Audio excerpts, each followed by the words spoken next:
ಮಹಾರಾಷ್ಟ್ರದಲ್ಲಿ set back ಆಗಿದೆ ಕಾಂಗ್ರೆಸ್ ಅಲಯನ್ಸ್ಗೆ, ಅದನ್ನ ಹೇಗೆ ತಗೋತಾ ಇದ್ದಾರೆ ಪಾರ್ಟಿ? ಈ ಮಷಿನ್ ಇರೋವರೆಗೆ ಇದು ಹಿಂಗೆ ಸಮಸ್ಯೆ ಇರೋದಾರ ಇದೆ ಎಲ್ಲ ಕಡೆ.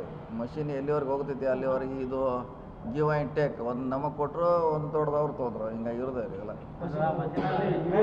ಮಷಿನಲ್ಲಿ ಭಾಳ ಸರ್ ಈಗ ಜಾರ್ಖಂಡ್ ಇಲ್ಲ,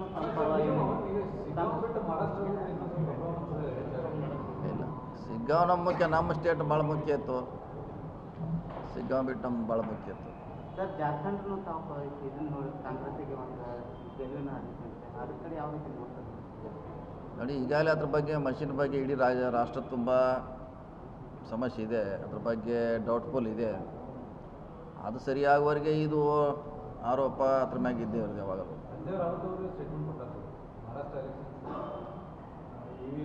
ಎಸ್ 100% ಆ ಥರದ್ದು ಸಮಸ್ಯೆ ಇದ್ದೇ ಇದೆ, ಇಲ್ಲದೇ ಇದ್ರೆ ಹಿಂಗೆ ಆಗ್ಲಿಕ್ಕೆ ಸಾಧ್ಯ ಇಲ್ಲ. ಎಸ್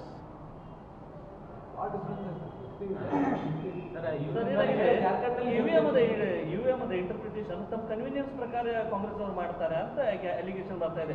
ಕರ್ನಾಟಕದಾಗ ಗೆದ್ದಾಗ ಯುಎಂ ಸರಿ ಇತ್ತು, ಈಗ ಸೋತಾಗ ಮಹಾರಾಷ್ಟ್ರದಲ್ಲಿ ಸೋತಾಗ ಯುಎಂ ಕೇಳ್ತಾವ. ನೋಡಿ, ಅದ್ರಾಗ ಗಿವ್ ಆ್ಯಂಡ್ ಟೇಕ್ ಇದೆ, ಒಂದು ಕಡೆ ಕೊಡ್ತಾರೆ, ಒಂದು ಕಡೆ ಕಸ್ಕೊಳ್ತಾರೆ, ಹಂಗೆ ಸಿಸ್ಟಮ್ ಇದೆ. ಎಲ್ಲಿ ಬೇಕಲ್ಲಿ ಅವ್ರು ಅಡ್ಜಸ್ಟ್ ಮಾಡ್ತಾರೆ. ಈಗ ಮೊನ್ನೆ ಜಮ್ಮು ನಮಗೆ ಕೊಟ್ಟರು, ಹರಿಯಾಣ ಅವ್ರು ತೊಗೊಂಡ್ರು, ಈಗ ಜಾರ್ಖಂಡ್ ನೀವು ತೊಗೊಳ್ಳಿ ಅಂತ ಹೇಳಿದ್ರು, ಬಾಂಬೆ ಅವ್ರು ತೊಗೊಂಡ್ರು. ಅಡ್ಜಸ್ಟ್ಮೆಂಟ್, ಅದರಲ್ಲೇ ಅಡ್ಜಸ್ಟ್ಮೆಂಟ್ ಇದೆ.